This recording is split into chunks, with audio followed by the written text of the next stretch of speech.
Bonjour, bonjour à toutes et à tous. Alors, on a inversé les rôles avec Philippe. Moi, je suis prof. Il vous a donné un cours de réindustrialisation. Mais moi, je vais vous raconter une histoire. Je vais vous raconter l'histoire d'un printemps qui est passé à l'hiver en oubliant l'été. Vous vous souvenez peut-être, sans doute, en 2021 et en 2022. On était fiers. On créait 100 usines supplémentaires par an en France. On créait 35 000 à 40 000 emplois industriels par an en France. Et puis patatras, fin de France Relance, crise de l'énergie. En 2022, avec quelques amis, fin 2022, on fait une conférence de presse, un peu improvisée, pour alerter sur le fait que le prix de l'énergie va nécessairement avoir un impact sur notre réindustrialisation. On nous a traités de clowns. En 2024, j'ai remis un rapport officiel qui disait « Votre objectif de 15% d'industrie dans le PIB, il est super. Si je pouvais signer, demain je le fais, mais il est réaliste. » Et en fait, l'innovation de rupture, les startups, les gigafactories, les nouvelles filières, c'est super. Mais hélas, quand on compte un peu les soldats, ça fait un tiers de notre potentiel de réindustrialisation. Les 2 tiers, c'est les PMI et les ETI ancrés dans les territoires. C'est leur développement, leur modernisation. Et en conséquence de quoi, il faut rééquilibrer notre politique. La réponse ? Olivier, on a 400 spécialistes comme ça à l'ANR. Moralité, circuler, il n'y a rien à voir. Et aujourd'hui, on est en 2025. Notre industrie souffre. Il y a certaines filières qui sont en mode survie. Et ma crainte, ma grande crainte, c'est qu'on nous explique que c'est de la destruction créatrice. Comme si on pouvait faire de l'industrie en France sans chimie, sans sidérurgie, sans les filières amont. C'est une erreur de pensée fondamentale, au moins aussi grave que celle que nous avons eue dans les années 2000, en disant qu'on pouvait garder une industrie sans usine. Mais on en est là. Alors quelle va être la suite maintenant, ce qu'a esquissé Philippe Varin? Est-ce que ça va être un hiver profond? Est-ce que ça va être un nouveau printemps? Ou bien le retour accéléré de l'été? Dans les bons récits, il y a un héros, il y a des alliés, et puis il y a des antagonistes.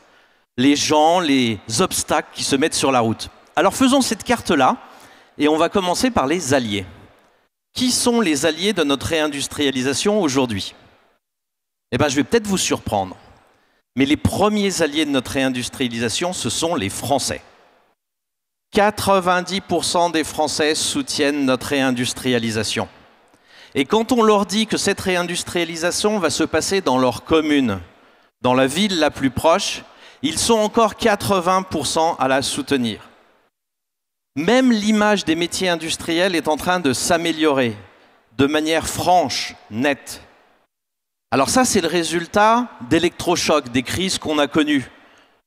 C'est la crise des gilets jaunes avec la cohésion territoriale dont on a parlé. C'est la crise du Covid avec notre retard technologique. Et puis aussi toutes nos dépendances. C'est la crise de l'Ukraine, la guerre en Ukraine. Mais c'est aussi le résultat de tous les industriels dans les territoires qui ont commencé à ouvrir leurs portes, qui sont allés au-devant des jeunes, des élus, qui ont montré les métiers industriels, leur réalité, pour simplement reconnecter l'image que les Français en ont avec ce qu'il se passe effectivement dans nos ateliers. Alors naturellement, quand vous avez 9 Français sur 10 qui soutiennent la réindustrialisation, vous avez 100% des partis politiques. Ça aussi, aujourd'hui, c'est des alliés. Ça peut paraître paradoxal, mais écoutez-les. Alors il y en a qui veulent une industrie plus verte, plus bleu, blanc, rouge, plus mondialisée.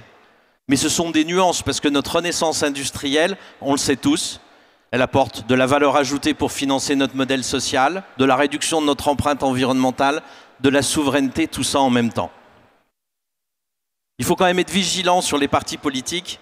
C'est bien de soutenir le principe globalement, mais des fois dans les détails, et je pense par exemple dans cette région au PFAS, à ce moment-là, le soutien devient plus hésitant.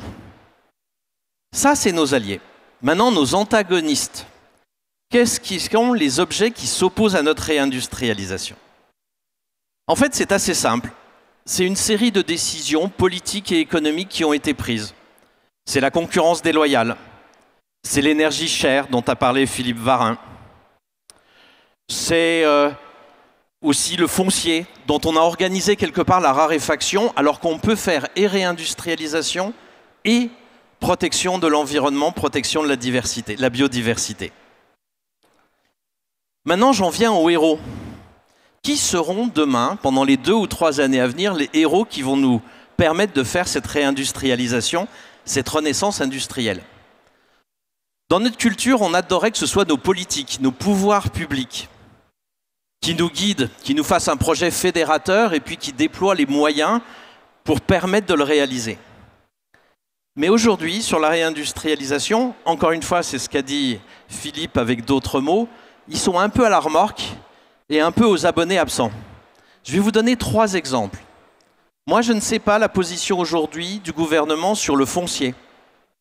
D'un côté, on nous dit exemption 5 ans, de l'autre côté, le Sénat est en train de débattre aujourd'hui d'une loi trace qui normalement traite le sujet, et on nous a mis en avant les projets d'intérêt majeur et les projets européens, chacun avec derrière des procédures différentes et des décrets différents, parce que quand on peut faire compliqué, ce serait dommage de faire simple. Quelle est la position du gouvernement sur le foncier aujourd'hui, et notamment par la proposition du Sénat? Sur l'électricité, vous le savez peut-être, EDF a lancé des enchères pour des blocs d'électricité au niveau européen. J'ai été interpellé sur le sujet. Et l'interpellation, elle est très simple, elle n'est pas technique. Elle dit simplement, notre pays a assumé la responsabilité du cycle nucléaire. Nous avons payé la Hague, nous avons Marcoule pour la concentration, nous avons Bure pour les déchets finaux. Comment peut-on imaginer qu'alors qu'on porte une responsabilité d'un cycle nucléaire, nous n'en ayons pas les avantages? Comment imaginer que le mégawattheure va être vendu au même prix en Italie, en Allemagne ou en France, alors que nous avons pris cette responsabilité? Et puis un 3e sujet sur lequel j'aimerais bien entendre une ligne claire, ou en tous les cas plus d'audace, ça touche cette région, c'est Vencorex. Vencorex, c'est une boîte de 200 personnes. Alors c'est toujours un drame quand une boîte tombe. C'est un drame personnel, c'est le drame des familles, des gens qui y travaillent. Mais là, ça fait tomber aussi une filière. J'aurais aimé entendre, on va examiner toutes les solutions, y compris, et pourquoi pas, une nationalisation temporaire. Pourquoi se refuse-t-on une des solutions possibles alors qu'on est dans une situation critique pour un territoire et une filière? Alors les héros des 2 ans à venir, ça va être les industriels, ça va être vous. Alors d'abord, vous êtes déjà les héros parce que vous êtes les faiseurs de l'industrie. Mais en plus, on va vous demander d'être des doubles héros pendant 2 ans, c'est de prendre la parole, de dire ce que vous avez sur le cœur. Parce que cette situation entre ces antagonistes, ces décisions politiques et économiques, et puis des pouvoirs publics qui n'arrivent pas à enclencher la mécanique, il n'y a qu'une seule manière de le résoudre. C'est de balancer le sujet dans le débat public. On aime bien dans l'industrie l'expression « vivons cachés pour vivre heureux ».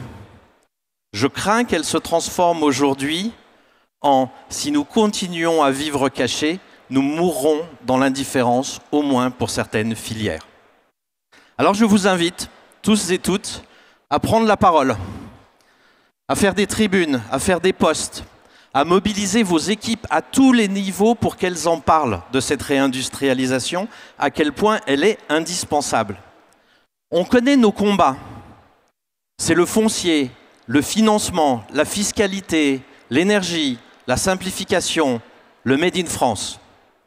Nous avons des solutions. Nous connaissons ces sujets. À nous de les imposer aujourd'hui dans le débat public.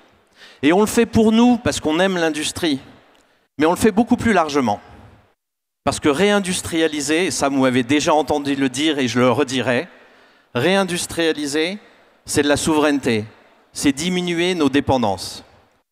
Réindustrialiser, c'est réduire notre empreinte environnementale dans un monde qui a déjà dépassé 6 des 9 limites planétaires. Réindustrialiser, c'est refaire de la cohésion sociale et territoriale, de l'insertion, de l'ascenseur social, dans un monde qui est clivé, fragmenté. Et je dirais même plus, réindustrialiser, c'est donner un choix à nos enfants. le choix de choisir le projet de société dans lequel ils auront envie de vivre. Alors il va falloir, dans les 2 années à venir, face à cet immobilisme, forcer le passage et faire que la France soit à nouveau fière d'être industrielle, fière d'être une nation productive. Je vous remercie.